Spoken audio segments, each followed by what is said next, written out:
Hello and welcome to today's episode of From the Command Post. My name is Raphael Gibson. I am currently the Battalion Chief in charge of recruitment.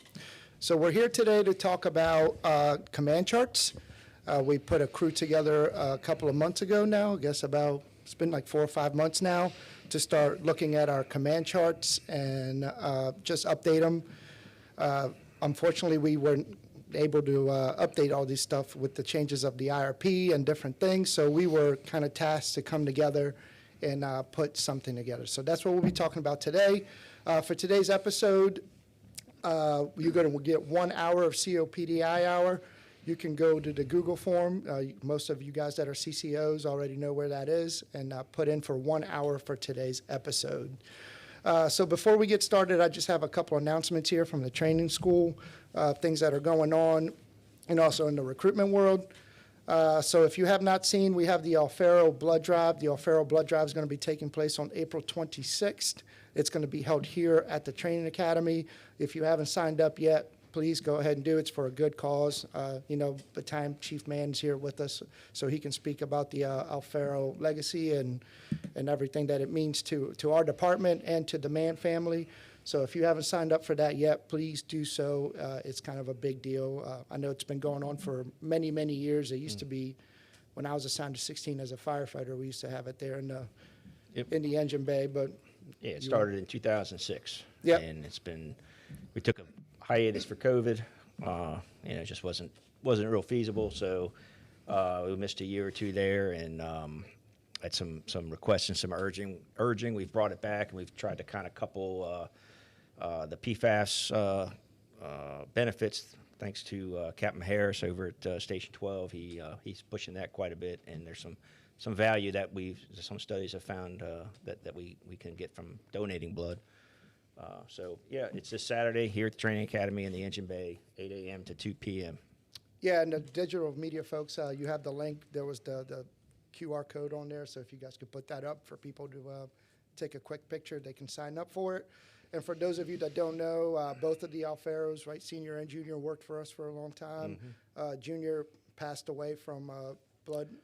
So he contracted a bloodborne pathogen, went undiagnosed for years, ended up destroying his liver. He had a liver transplant back in '97, did off and on okay for several years, and then died untimely in 2006. During the time that he was really sick, Carlos Sr. got diagnosed with multiple myeloma, also believed to be occupationally received, and he died in 2009.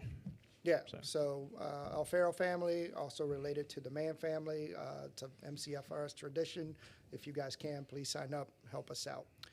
All right, to other news, Recruit Class 56, currently 29 of them are still working here at the Training Academy. They're scheduled to graduate on July 11th, so look out for them to come out into the field around mid-July.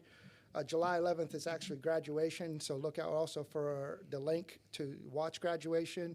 And if you're able to be there to support the graduation class, we encourage you guys to be out there as well to show welcome them into our MCFRS family. New ST has started, AST has started. The focus this time around is going to be on safety and survival. So for those of you that have already participated, Captain Wheeler is in charge of that program.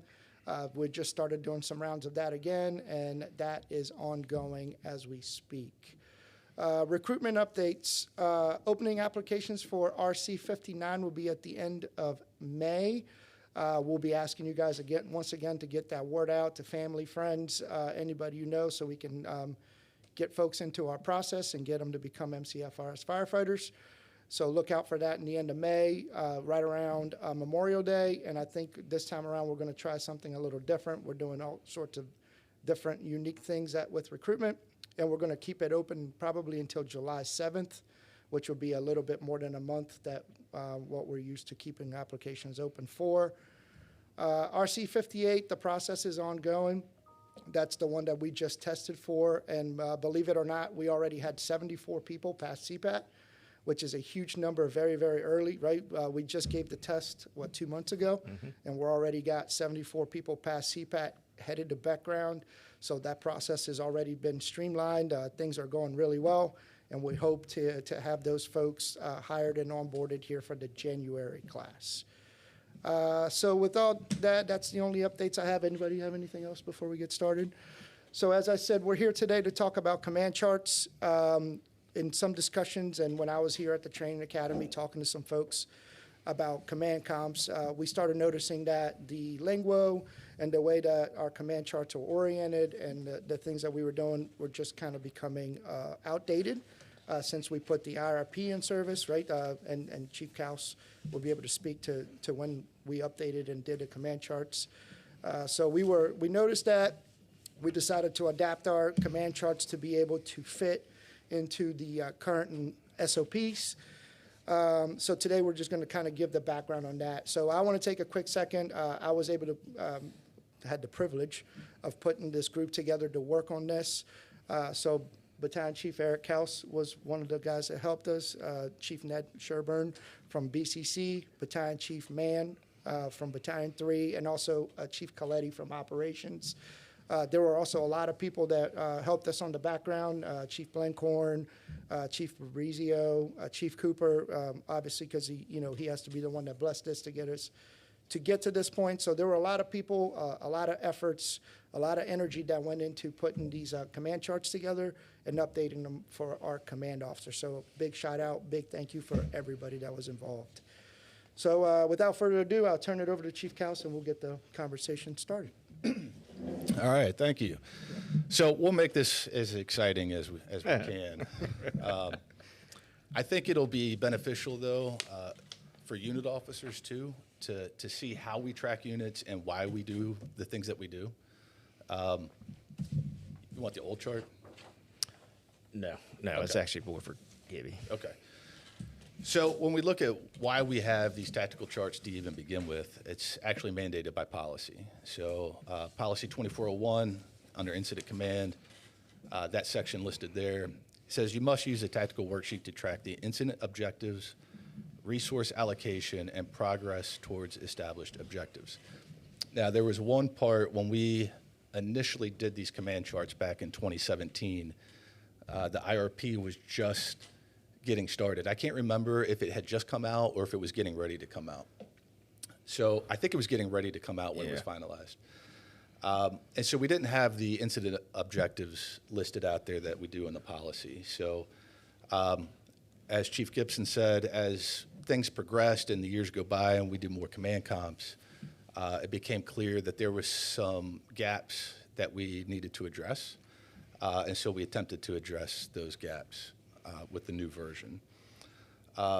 Also, to note, the policy does not mandate a specific one to use. This may change in the future. I can't speak for the ops chief, but as far as accepted practice, the charts that we use that are in the cars are the ones that command officers should be using. I think it'll be a rare circumstance when we find ourselves deviating to using a different type of chart. Right. Yeah, but I think it's just important to note that, the policy does not say we have to use this, right? Correct. And I think that was brought up in our discussions and meetings that this is the preferred but not mandated. That's right? correct, yeah. Yeah. Yeah. And so let me just go back through the history a little bit. This is, if we go to the PowerPoint, This is what the old charts look like when I first came in. And you see it's pretty cluttered. There was a lot of things on the charts that we don't necessarily use on a day-to-day basis. And so what would happen is, especially in the top right, where it talks about operations and logistics and stuff like that, what would happen is when you're running an incident, you would get focused into trying to fill out the chart instead of running the incident. And I know for me, being new coming in, trying to adapt to this, it was extremely difficult. And so when we initially did the charts back in, 2017? Yeah. Who was on that? It was myself, Kelvin Thomas, Cooper, myself, you, Chris Stroop, John Gallo. And then as we progressed to other charts, we brought in subject matter experts to weigh in. So it was a really good group. We started off with just getting rid of stuff and deleting things that we thought we don't need it on this chart. And then once we were done, there really wasn't a whole lot left on the chart. So then we started adding things back, like what would be additive to it. Throughout this process, we looked at other jurisdictions. Let me stop real quick. Let me go on the backside. This is what the old backside looked like. So things have changed quite a bit. So interestingly, though, the Mayday action guidelines have always been in the back of our command charts. They have right? been. And now and also in our CAGs now, right? Yeah. Over the seat. So that's an interesting constant there. And we'll talk about CAGs here in a little bit and get into more specifics with it. But so as we're trying to come up with the design and figure out how to do the charts, we looked at other jurisdictions. This is just one neighboring jurisdiction that'll go unnamed. But what stands out to me is everything, right? So if everything is in bold and everything is bright colors, it draws your attention to the chart and away from the incident. And so in those early initial discussions, it was pretty clear early on the group, we did not want to go this route. And so again, through the process of deletion, a lot of really good discussion, and then adding things back in, we settled on something very similar to what our new charts look like. So this is going to be the new chart. We'll go through kind of step by step or area by area to see what was added and what was changed. What you'll notice is the old version, the one previous to this one, we had some color on it. It didn't print quite as bright or dark as we initially intended. And so that was something we fixed on this version. We also aligned this chart to be more in harmony with our current IRP. And so as we look at the chart, you basically read left to right, top to bottom, and that's the way the incident flows, and that's kind of the way the chart is set up to be. So, we've got two versions. We've got the horizontal, which is the correct one. No. No. That's a 2-to-1 no. And now you know why there's two versions. There's the vertical. And the only difference really is where the apparatus is tracked. So the units at the top, instead of being listed horizontally on the vertical, are listed, top to bottom. Correctly. And so when we did these charts, the other thing we went into it with the mindset of is, how can this be adaptable to any incident that we're going to run? Yep. And all hazards, right? In all hazards, yep. Right? So barring having any of the other ones, could I run an MCI? Could I run a rail incident? Could I run a hazmat incident? And this is kind of what we settled on, and it gives us the most flexibility that we could come up with. All right, so this is the back of the new one. We aligned the Mayday checklist on the back to be exactly the way it is in the command action guidelines. Yeah, so it flows a lot better, right? When we had a lot of discussions about this, because before it was just one long list, and now we kind of broke it into essentially 4 sections, right? Where it would be your initial, and then your follow-up, and then any additional help or additional resources, and then when the Mayday's over, which before if you read it, it was just one big list. Yeah. We kind of broke it up so it's easier to follow, if you will. Yeah. So again, the whole point when we're doing the charting is the chart needs to get out of your way, and same with the checklist. It needs to get out of. It needs to be a guide, but you need to continue to run the incident. So that was the goal. And so with the Mayday checklist on the back, we've got these boxes here, and you should be able to pick up where you left off pretty quickly. When things are really going down, everything is a distraction. People talking in the car, people coming up. So that's going to happen. You're not going to eliminate that. But we want you to be able to pick up where you are and guide you into the next step almost immediately. On the right side of the command chart on the back, we've got just your typical things you may not think about. If you're not used to running rural water supply stuff, if you're not used to running high-rise stuff, there's some checklists here to kind of help guide you in your decision-making. And, hey, did I do this? Did I do that? And again, we don't want to be a checklist-driven department, but we want it to guide us. Right, and I think the reason why we put that up there was if you go in any battalion rig today, right, I think it was either Blenkhorn or Villani had these made and put on. So every command chart, so I know I can speak for Battalion 4 when I was there, we had that every day, right, as a reminder. So essentially we had our own checklists, and we took that from feedback from all talking to other battalions and thinking what would be useful. And they were like, oh, hey, this little checklist that I'm not sure if it was Blenkhorn or Villani that created it, but we could have that on the back of the command chart. So if I go to Prince George's County or Howard County or Frederick County and and the only thing I have with me is my command chart, I have the Mayday and those basic checklists with me, right? Yeah, exactly. And it's funny, working in different battalions, you would see different checklists, so we just kind of consolidated that and made it more cohesive. Yep, yep. All right, so let's talk about, we'll start talking about the different sections of the chart and why some of the decisions were made. Oh, real quick, Yeah. if anybody has any questions out in the internet world there, Chief Light is sitting here. He's got the computer. If anybody has anything at any point you want to stop us, please ask questions, and we will answer. So at the top of the horizontal chart, the correct one, is where all the units are going to be listed. And again, when you look at the other jurisdictions, everything that's in writing is in bold, and you're not going to always run that SOP-driven incident where you're going to have the 5 engines and the 2 trucks and the squad. So we put those letters at the top for each engine, the RIC, the truck, but it's very, very faint, so that it's there if you're looking for it and you're trying to figure out which unit is where. But it disappears if you don't want to see it.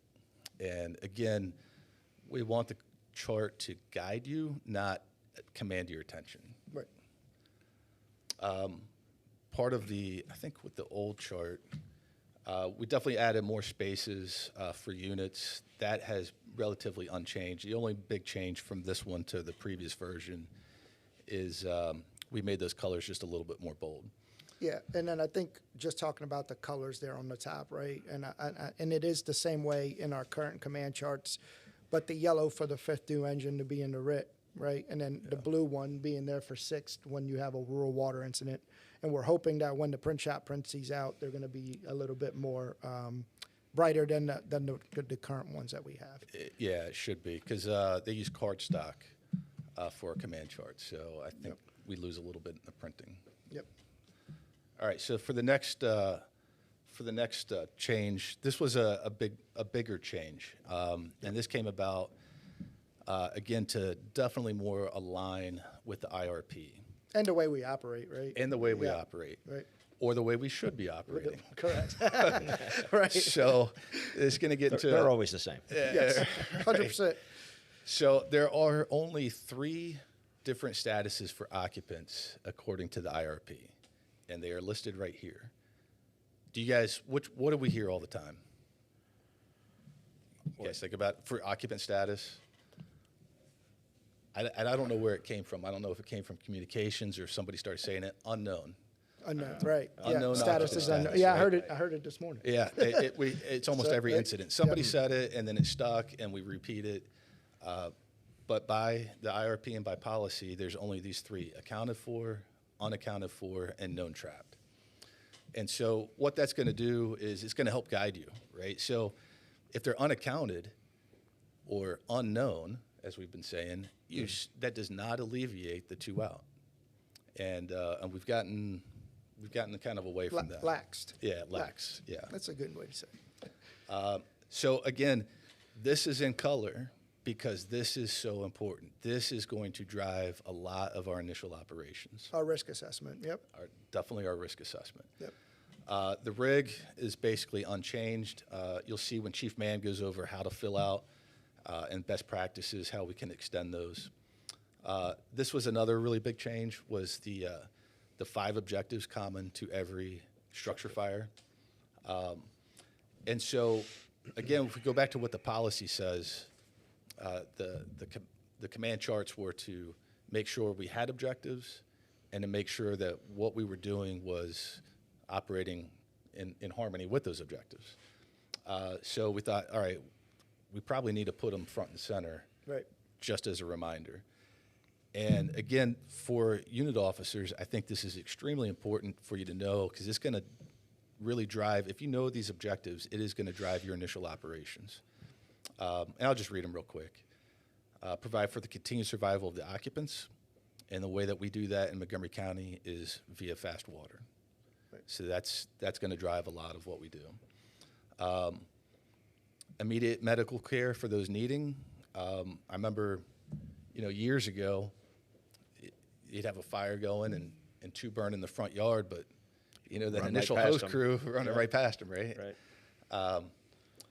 So again, that's a pretty important objective.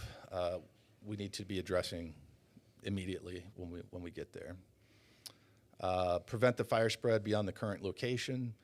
Control movement of smoke, especially in high rises. It's going to matter. And Right, and then it's important to know that we couldn't put all that in there, right? It was Yeah. too much, but Yeah. that control of movement of smoke, especially in multifamily dwellings, and I know, we had a group of folks just put a ton of work into that, and the smoke curtains that are coming, and the floor below nozzles, and all of that stuff. So that just plays into everything that we're doing right now. Yeah, 100%. And we've also had several incidents where smoke has really been the only problem because there wasn't a significant fire, Right. but the smoke was seriously a problem. Right.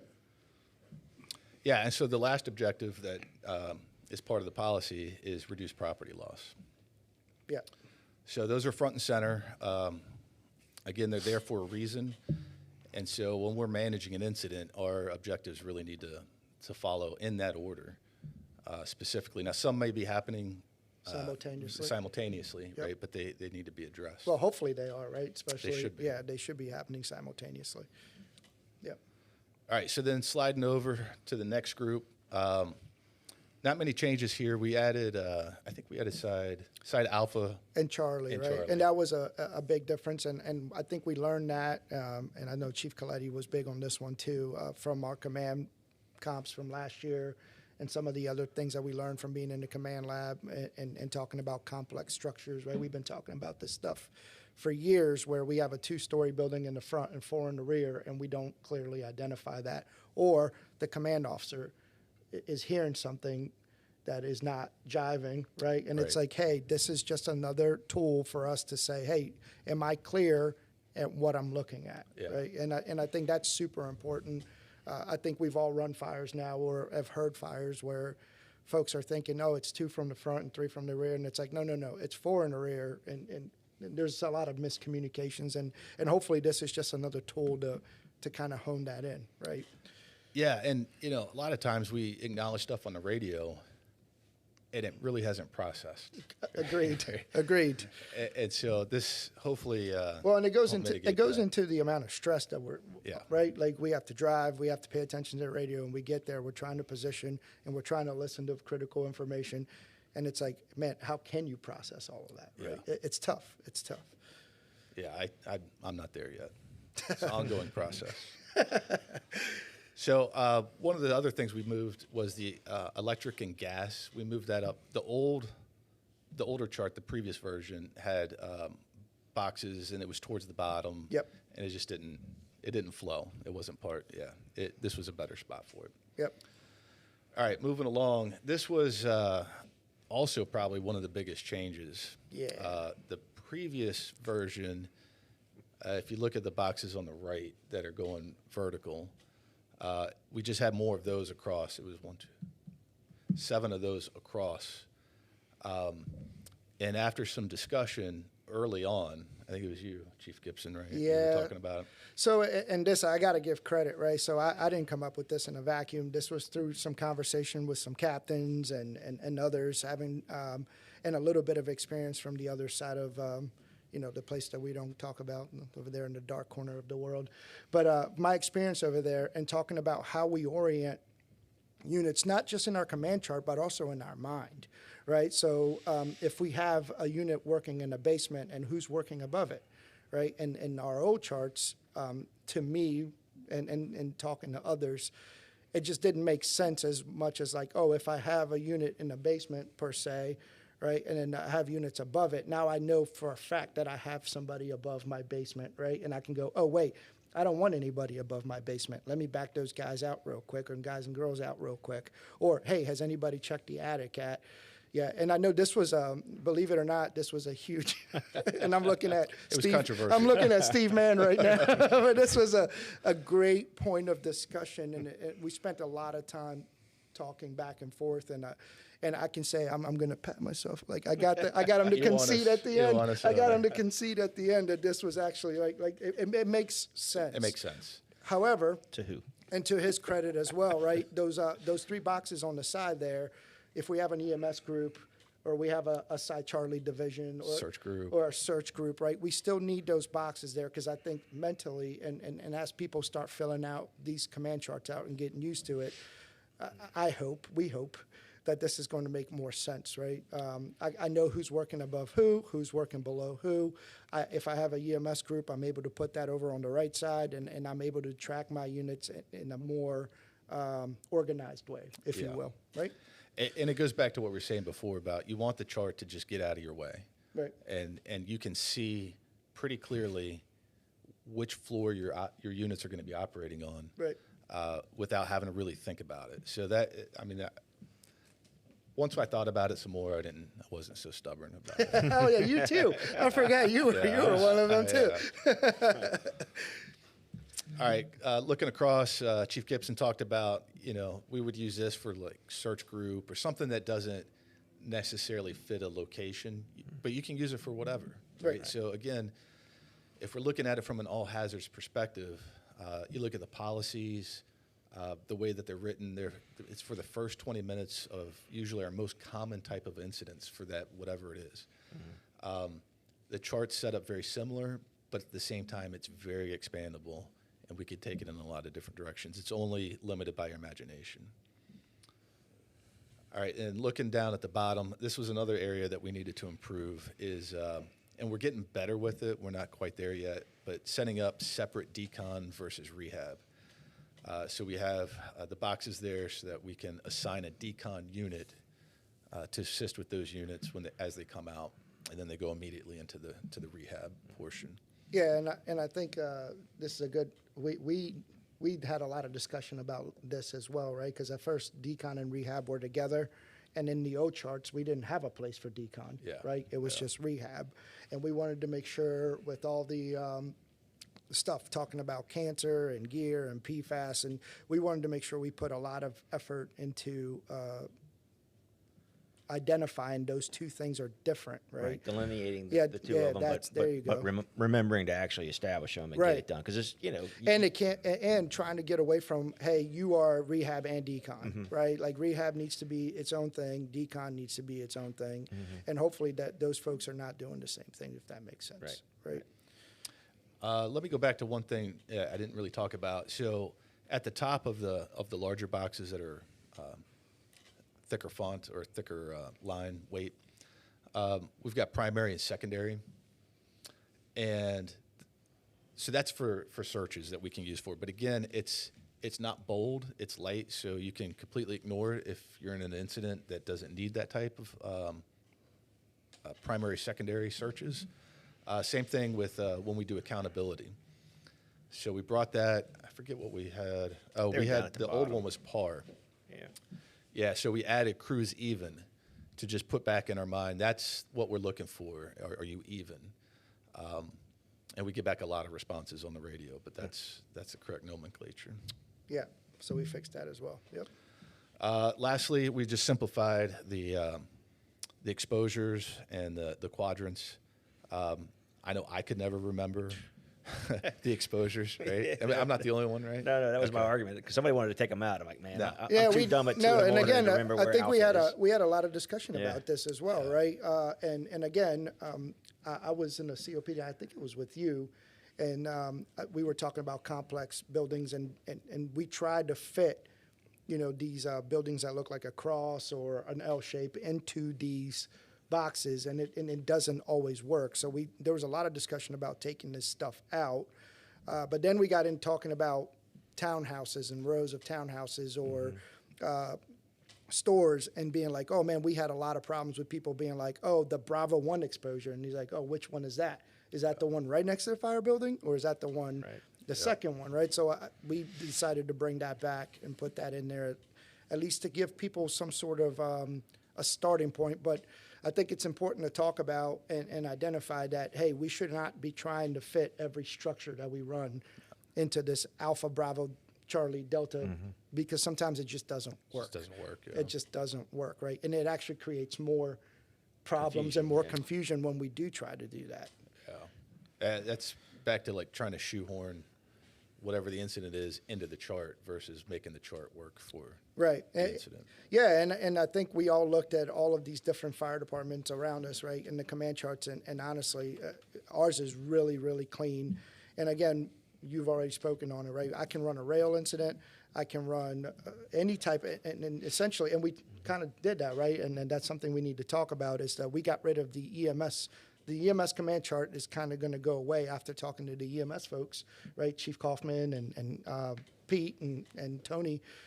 We want to use the regular all hazards command charts and go more to the CAGs, right? Which I'm getting ahead of the presentation here, but yeah. Well, thanks for coming, Eric. Yeah, All right, thanks. I guess we're done. All right, we're done. Let's wrap it up. Wrap it up. All right, so moving along, we'll speed things up here a little bit because I know we Chief got Mann 30 has some minutes. good stuff. When we designed the charts, they were very specific of how they were to be printed and where they would be attached. And that's because when you're operating and you have a mayday, if you're looking at the chart, they're attached along the very top edge. You can fold the right edge over and not really cover up any of your units that you have working, and you'll have the Mayday checklist. Now, some of that has kind of gone away with the CAGs because every command platform has this Mayday checklist in the visor right above them. So if we just flip it down, you'll have the exact same list there. But if you don't have that for whatever It's reason, over the driver's seat. yeah, over Yeah. the driver's seat, Yeah. yeah. But if you don't have that for whatever reason, you can flip the chart over, not cover up the units that you have assigned, or most of the units that you have assigned working, and continue to manage that Mayday. So again, it's to get out of your way. If we flip over the other side, you got some breathing room. You're deeper into the incident. You're trying to figure out, all right, where are my blind spots? This can help guide you with the high-rise, roll water, Red Cross, stuff like that. Yeah, I'm not going to read these, but we just talked about them. All right, so now we're going to slide over to Chief Mann. He's going to talk about best practices. Oh, you got a got question? some Hold on a second. We got a question there. Yeah, before we go into actually filling them out, I think it'd be a good time for the question that popped up. Have there been any thoughts to switching to digital command charts, tablet? Yes. So, who asked that question? So I feel like that's that very Chief Coletti? Very, yeah. Is that Chief Coletti over there? Is he messing with us? So we were at FDIC last week, and we actually started exploring the digital command charts, and we are very, very, very early into that process.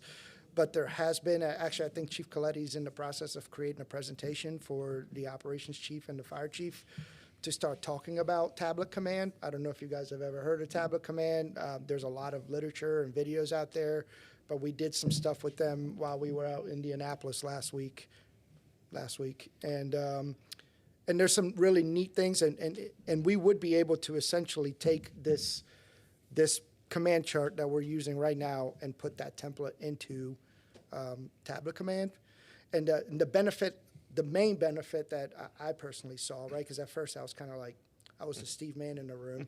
I was like, I don't like this. I like my paper command chart, right? Like, I don't want to do that. That's for you young bucks, whatever. I don't know. Whatever Steve Mann says. Yeah. So, You just call me old.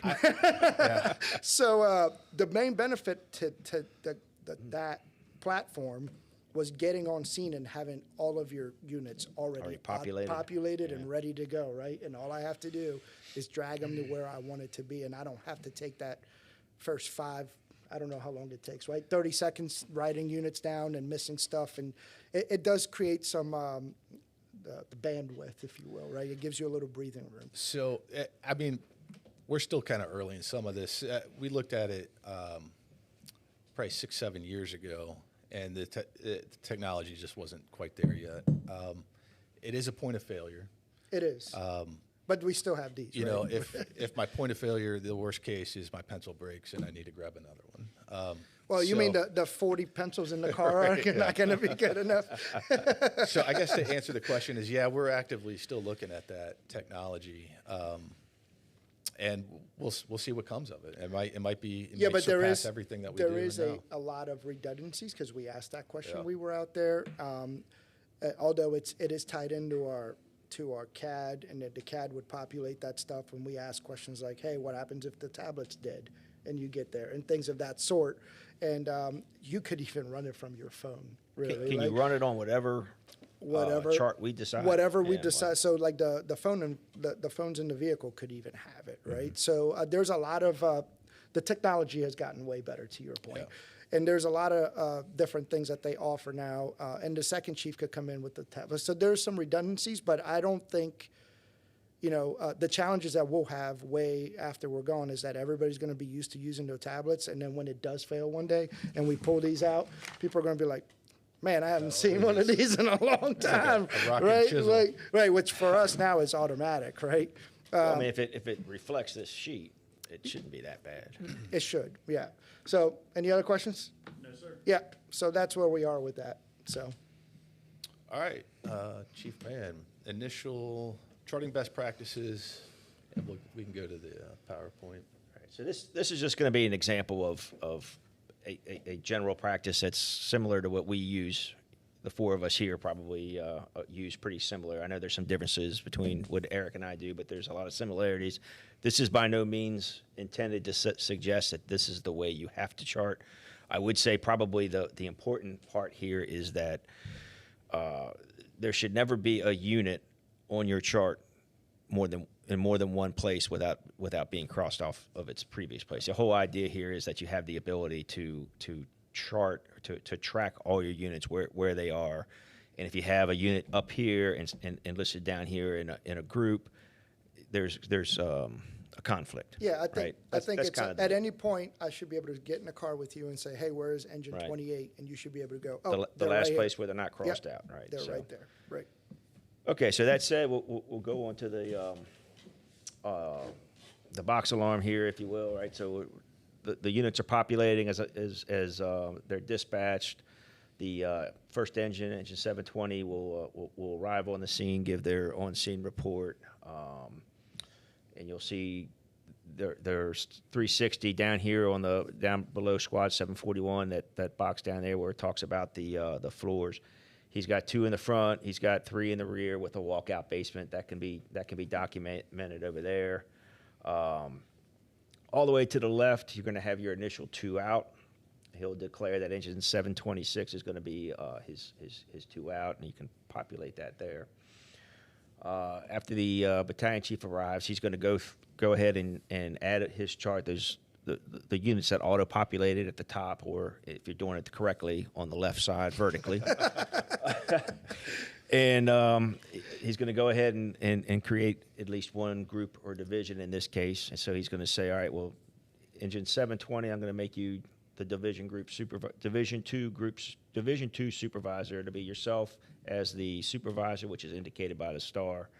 And then truck 706 will be working with you, assign whatever objectives to that division. And again, we are assuming here that the second floor or Division 2 is the top floor of this structure. In this case, the way Right. that the horizontal is Yep. indicating, yep. Mhm. Yep.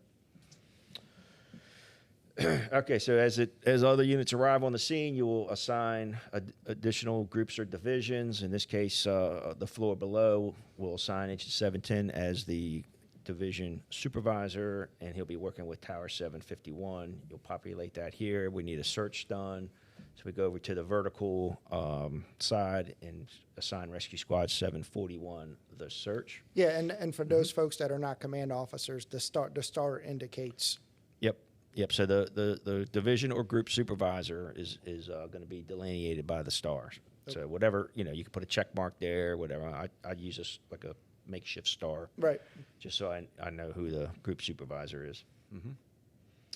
After that, we can use the vertical for, EMS units or, whatever the... He added the rapid intervention crew. Okay, so so your rapid intervention gets dispatched. You populate them here. We have 4 boxes, but unfortunately, the ALS unit is going to be a 5th unit, and that's your paramedic engine. So you can simply draw in a 5th box next to it, and write that unit in.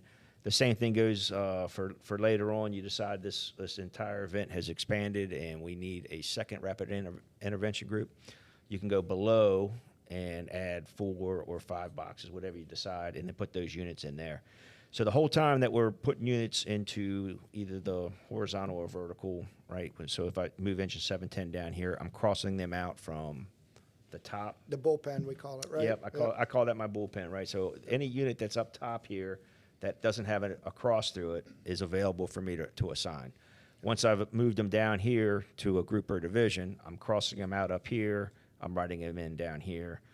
As the incident moves on, I decide I need to move them through decon and into rehab. I'm going to cross them out over here.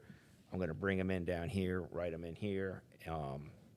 As they work their way through decon and rehab and they become available again, I'm going to cross them out down here, and I'm going to move them back up into the bullpen as if. That's interesting. So you Yep, move them back I up. move them right back there. That's So- that's where I look for units. I put a circle around them if So they that's were. what I did. So Yeah. So what I that's- don't like that's about that interesting. is I got to Yeah. look in multiple places to find Okay. units, right? If Yeah. I'm looking for an available unit, I've got one place to go, and that's up here. Yeah. Okay, Makes sense. that's interesting. Yeah, that does make sense. And there's a good example of, it's different, Differences, but right? it doesn't have to be my way. That just works for me. Let me ask you guys something. So when I organize my chart like this, so I have my support units. My So let's just other preface battalion this by chiefs. saying you like the horizontal one, so it's The wrong. horizontal Go ahead. one is what we're dealing with.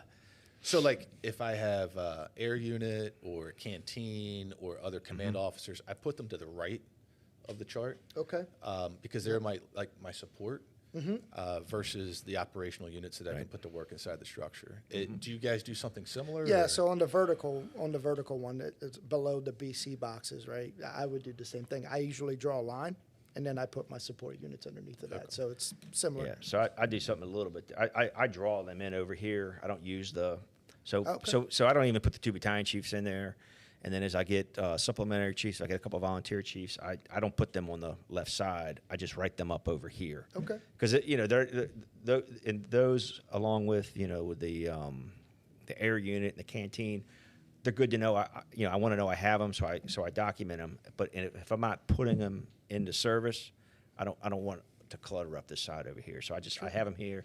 And if I move, Chief 703 Echo to become, Division 2 or something, I'll cross them off over here. Now they're in my play. Well, that's wrong, but cool. No, yeah, No, that's awesome.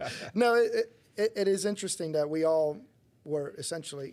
I never got official training on how to fill out a command chart, but like talking to each other and talking about best practices, and then coming up here and doing command comps. We all do stuff relatively similar, but it is interesting to hear the little nuances, right? Chief Ned, you do anything different than No, what you're I hearing? would agree with what you just said. Although on larger incidents, I do also try and group like units together. so that if I'm looking for another engine or another truck or whatever, I have them all, grouped in a way on the sheet. And on a larger incident, I'm actually agnostic to the side versus the horizontal, but on a larger incident, I do like the horizontal.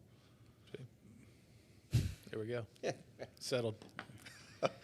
Well, it's 2-2, so it's not so. Well, let's be clear. You go back 40-some years, Ned had an option. He could have become a fireman or a rescue squadsman. Look, I can't speak to that either. Yes, so. you can. It was more a jab at you. Well, but anyway. and actually, some of my charting habits actually come from EOC.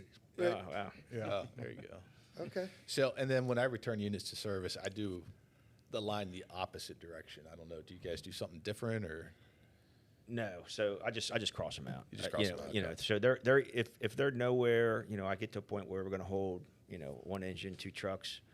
I just cross everybody else out, leave those units uncrossed out. And if there's somebody here that's not crossed out, I need to be able to account for them. Gotcha. If they're crossed out, I'm done with them.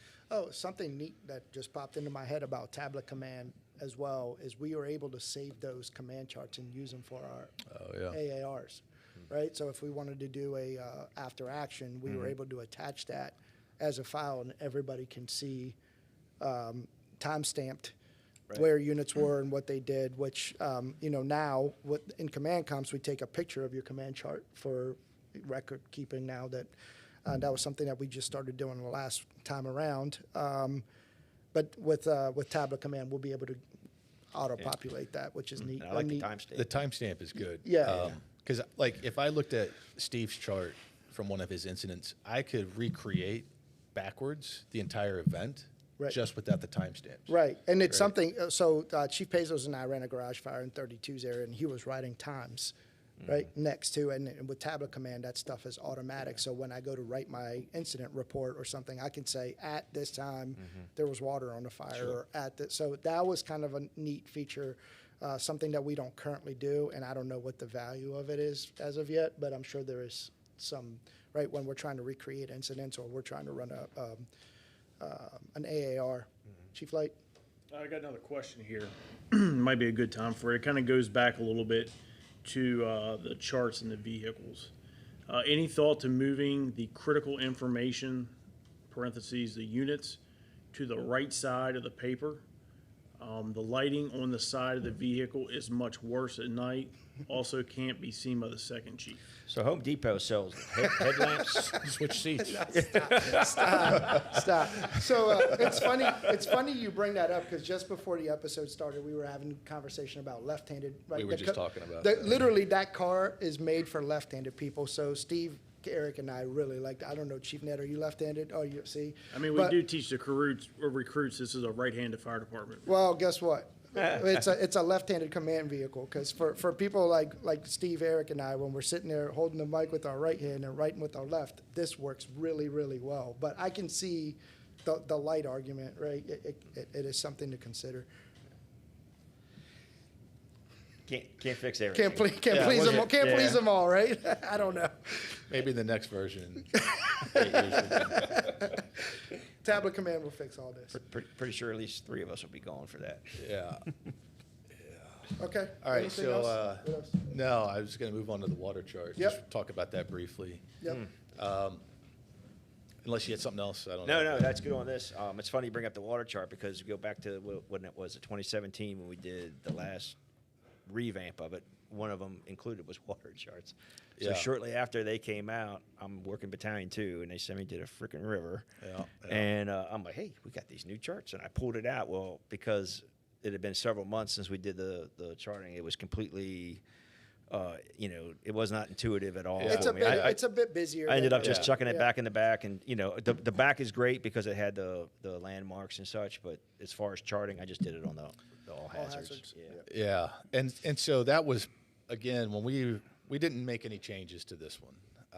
We didn't update anything. It has more information than you need, but the water calls can be very dynamic depending on what you're dealing with. So you might use some of it, you might use none of it, you might use the majority of it, just depending what the call type is. And again, you could get away with not even using this chart, just use the all hazards on the water. Arguably, the probably part of the best resource is Yes. the back of the chart. 100%. You got a map there to help you orient where you are, some of the major landmarks, assuming the names don't change when they're talking to you on the radio. And then some of the, I can't really see it, but I can see it on this one. Some of the key points to keep in mind. On the right side there. On the Yeah. right side, yeah. So if I look at this real quick, the boats are colored on the chart, and the yellow doesn't come in real good, and that's for a specific reason. So when they're out there operating at night, the light sticks designate what color the boat is. At least it did. It should still. Somebody correct me from the river team if you guys are listening. And those boat color designations are also on the back of the chart in the upper right at the very bottom. It still does. Okay, good. Awesome. Again, we try not to have things that are bold, everything bold. So if it's in bold, it's important. And so on the back, hey, only swiftwater boats downstream of Seneca breaks. Only swiftwater boats on river at level 4.5 or higher. So again, if you're not used to running the river, you have some phone numbers there. You have the basics of the helicopter ops, and you got key river points. So again, it should get you through at least the first 20 minutes. All right, and then the EMS MCI chart. We did this years ago. What we found is it didn't. I don't know of anybody. Have you ever used it? I tried using it once. Yeah. It was not intuitive. I tried using it once on a wreck on Georgia Avenue, and the same thing. I was kind of like, no, just give me the regular one. Yeah, you got to use them a bunch for it to be intuitive. Right. Yeah, and again, probably the most beneficial part was the back, and I have used the back of these charts when I'm building out an MCI type incident. And but this disclaimer. Yeah. Chief Kaufman said that information is no longer relevant or it's something. correct, but it's something. It's something, right? So yeah, we got to make sure we say that though. Like that information is outdated. Now, I think the EMS duty officers have better ones, but in a pinch, if you need a transport officer and that guy just got promoted, or maybe he's been here for 15 years, at least he's got something. You can rip the chart off, hand it to him. Hey, here's your checklist. Here's your responsibilities. Yep. But this will be going away. We can run any MCI with the all hazards chart. And as you alluded to, the EMS section should be or will be working on New CAGs. CAGs for EMS. Correct. Which will replace the back of this chart. Yep. And that's about it. We debated years ago about doing a rail chart. I don't think that's still not necessary. Well, I think the birth of CAGs, right, for kind of gets rid of the need for having a command chart for every type of incident. Yeah. And I think that was part of our discussions, right? We have this all hazard chart, and then if we are running a rail or an MCI, we can pull those CAGs and reference those as we are working on our all hazard which command the chart. less is more concept on these charts makes it. Yeah, and hopefully everybody will be used to using these, right? So it'll be more intuitive when they're running an MCI call. It'll be something familiar that you can go to and operate off of. Right. All right. Do we have anything else there, Chief Light? Any considerations for adding a even box for safety? Oh. No, that was not brought up, but that, so I mean, look, safety and these other, what we call special units, right? Yeah. If they're going to be operating in IDLH, we should be checking them and they should be tracked. So they're going to be part of whatever division or group, right? So I would argue that is going to be part of our PAR check when we're running PAR. If I know safety is inside of the IDLH, I should have that noted in my command chart, and I'm going to use that as a. So that's no different than if I had special somebody in some type of different unit, and I have them in an IDLH. I got to PAR check them as well. And again, there was a lot of conversations about like, look, we can't cover everything, and we were trying to keep these charts extremely simple, and that was based on looking at all of where we were before, and looking at our neighbors and what they do for command charts. Less is more, right? We want us not you guys. We want us to be command officers and be able to just have this tool to run the manager, but you still got to run the incident, right? You have to know where this stuff is. So we got 5 minutes left. Let me just say one thing about that. What I typically do is I'll draw a little box up in the upper right-hand corner to signify that I did par safety if they are in the IDLH. Yeah, because there is a box for it. Okay, yeah. So I'll draw it in, and I that's just check. I just put a check in the box. Yeah. in there next to their unit. Okay, cool. So, I do have one more question that just popped up. okay, I'm just going to real quick address something because we have about 5 minutes left. There is a Battalion Chiefs exam coming up, and I'm sure people listening are going to have the question or the anxiety of, oh, is this going to affect our exam? And the answer is no, right? So these are not in service yet. These are going to be coming in the future. Logistics has ordered these charts, but we do not have them currently. So the transition process has not started. So if you're taking the Battalion Chiefs exam or you're studying or whatever that may be, know that if that is going to be part of anything, we are going to be sticking to what it we will have not now. be It's anything not new. going to affect anything that you guys are doing. And that goes into the other point that I had here, that logistics does have the order. I don't know when they're going to be here, and then there's going to be a transition time. We've been working with Chief Cooper and Chief Fabrizio about a transition period where we're probably going to have both of them in the car, and then at some point, I the old- plan on hoarding the old verticals. yeah, we're going to have a bonfire at Steve's house, and we're going to get rid of all the old charts. Question? I pretty much hit it. It was, is there an implementation date when the command platforms will all have this version? No, not yet. So, yeah, like I said, we're just waiting for the charts to come in, and as they come in, Chief Fabrizio will be putting direction out on how and when, and there will be plenty of time. Command comps is coming in the fall. You guys will have plenty of time to get ready and use these things before it becomes officially official. Yeah, and we're all command comp evaluators, so we take the feedback when candidates come through and kind of keep a running list of what works, what doesn't, and that's where some of these changes that you're seeing come from over the years. And again, like we said earlier, right? So you have to chart somehow with a paper, but it does not have to be one of the ones provided. So that would I'm going to make an assumption here, but I'm pretty sure I'm right. Come command comps time. If we've worked out the old ones and everyone has the new ones, and you walk in with an old chart, you're certainly welcome to use the old Yep. chart. Yep. So So before we wrap up, I just want to say a big thank you, shout out to the people in the background that we never talk about, right? The 1075 folks. Every time I come in here, there's something new. The setup is getting more and more. I feel like I'm in the Joe Rogan experience right now, right? Like this stuff is getting better and better by the second, and I know it's a lot of hard work being assigned here before in Chief Light's position. There's a lot of great stuff that these folks are doing. If you've been paying attention to the videos, the recruitment stuff we're putting out, those folks are doing really amazing work, really highlighting our department and making us look good. So thank you, 1075, for everything that you did. 10-4.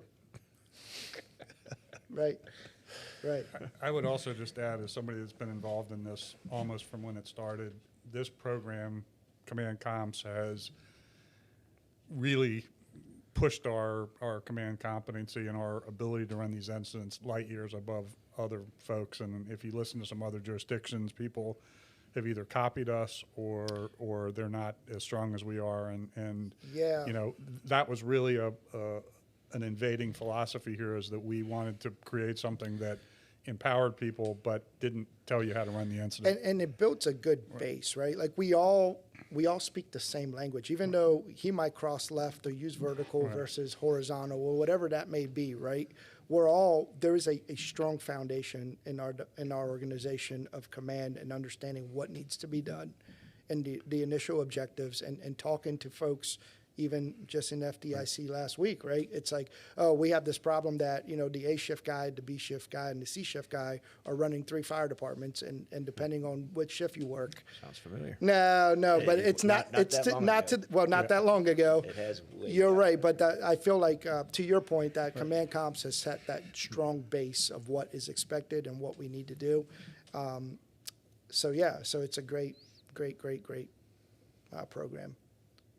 Leading the way there. All right, so we have one more episode here coming up on Friday. They're going to be talking about the FEMA deployment for Helene. Helene, there you go. See, I knew I was going to mess that up. So for Helene, so that'll be on Friday at 1 o'clock, same bat channel, same bat time. There's also going to be a Wheel and the Rig coming up in May.